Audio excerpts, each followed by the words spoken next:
afternoon, everyone. So we're here at Rocky Mount in April for our quarterly meeting. Our team coming into town. We got some great things planned over the next 2 days. But I'm here with Sam Green, and Sam and I just recorded some videos on kind of what's happening around the country right now and the importance of starting early with surfactants. But one of the things we're looking at here, Sam, is the drought map.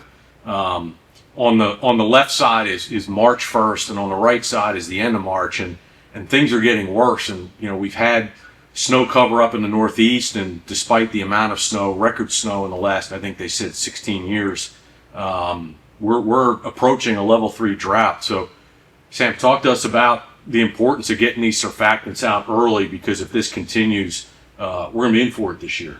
Yeah, exactly. Long term, I think they're talking about the drought to continue. So, you know, the importance of the early season surfactant application, as we talk about in the blog post with the Slinky, is when those soils are at its most loose state, you know, making sure that your surfactant application is made at that time and then watered in deep into the soil in order to get you at a good starting base. One of the biggest mistakes we see is that a lot of times we come into this time of year and we're somewhat maybe not stressed from a standpoint of temperature, and even though there's been a lack of rainfall, we don't necessarily see moisture stress, and then we kind of cruise through April, get into May, and then all of a sudden we start seeing a lot of localized dry spots. And once we're at that point, it's very hard for a surfactant to make up for that dry down.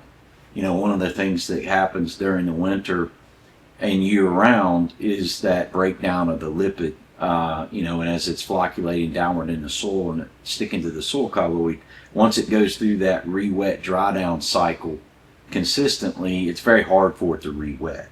So the importance of like an early season OARS application, you know, getting in that to help loosen that lipid that's attached to the soil colloid to set yourself up so that your subsequent surfactant applications are more successful to keep, particularly with the year we're going through now.